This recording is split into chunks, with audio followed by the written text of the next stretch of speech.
নমস্কার বন্ধুরা, আশা করছি তোমরা সবাই ভালো আছো। আজকে আমি তোমাদের জন্য ভরাট আসনে একটি ডিজাইন নিয়ে এসেছি। আর তোমরা যদি আমার চ্যানেলটিতে নতুন হয়ে থাকো তাহলে অবশ্যই আমার চ্যানেলটিকে সাবস্ক্রাইব করো আর পাশে থাকা বেল বাটনটিকে প্রেস করো। তো চলো এবার আমরা ডিজাইনটি দেখে নেব। তো প্রথমে আমি একটি পার্পল কালারের উল নিয়ে নিচ্ছি। ক্যামেরার জন্য এটা ব্লু কালার লাগছে। তো চারটে ঘর নিয়ে দুটো লাইন তৈরি করে নিলাম পাশাপাশি। আবার উপরের দিকে দেখো চারটে ঘর বাড়িয়ে নিয়ে আমি এবারে আমি 8টি ঘরের দুটো লাইন তৈরি করে নিচ্ছি। তো এটি তৈরি করার পর ওপরে আবার আমি 4টে ঘর বাড়ালাম। তো 12টি ঘরের আরও দুটো লাইন তৈরি করছি। তো 3 4 12, 4 4 16, তো 16টি ঘর নিয়ে আমি আরও দুটো লাইন তৈরি করছি। আর এটি কিন্তু এই ডিজাইনটির সেন্টার। তো এই সেন্টারটি তৈরি করার পরে আমি দেখো 4টে করে ঘর এবার কমাতে কমাতে 4টে ঘরের লাইনে চলে আসবো। তো 4টে ঘর কমিয়ে দেখো দুটো লাইন তৈরি করে ফেলেছি। আবার 4টে ঘর কমিয়ে লেভেল সমান রেখে দুটো লাইন তৈরি করছি।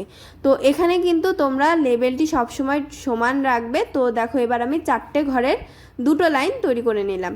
তো এই সাইডটা কিন্তু কমপ্লিট হয়ে গেল পার্পল কালারের উলের অংশটুকু। এবার আমি হলুদ কালারের উল নেব। হলুদ কালারের উল নিয়ে দেখো ওপরের লেভেলটি সমান রেখে আমি এখানে 4টে ঘর নিয়ে দুটো লাইন তৈরি করে নিচ্ছি লেভেল সমান রেখে।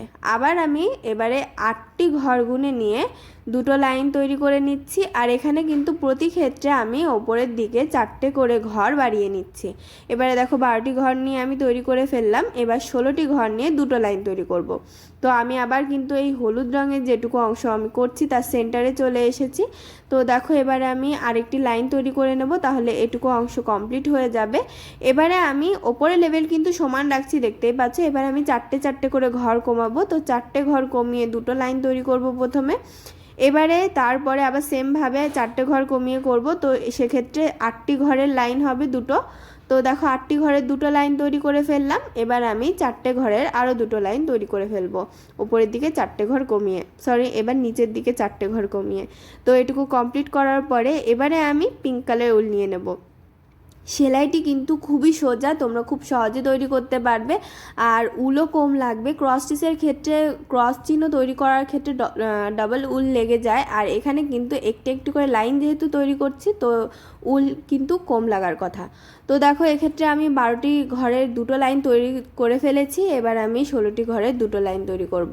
এক্ষেত্রেও কিন্তু লেভেলটি সমান রাখছি। নিচের দিকে শুধু আমি পার্পল কালারের উল দিয়ে সেলাই করব, আর ওপরের দিক থেকে হলুদ আর পিঙ্ক কালারের উল দিয়ে আমি সেলাই করছি। তো দেখো এখানে আমি আবার 4টে করে ঘর কমানো স্টার্ট করে দিয়েছি। দুটো লাইন হয়ে গেছে। এবার 8টি ঘরের দুটো লাইন তৈরি করছি। এবার 4টে ঘরের দুটো লাইন আমি তৈরি করে নেব। তো সেখানে কিন্তু সেলাইটি শেষ হবে। তো ডিজাইনটি তোমাদের কেমন লেগেছে কমেন্ট বক্সে জানাতে ভুলবে না। জানাবে কোন ধরনের ডিজাইন দেখতে চাও। আর ভিডিওটি ভালো লাগলে লাইক শেয়ার করবে এবং অবশ্যই আমার চ্যানেলটিকে সাবস্ক্রাইব করবে।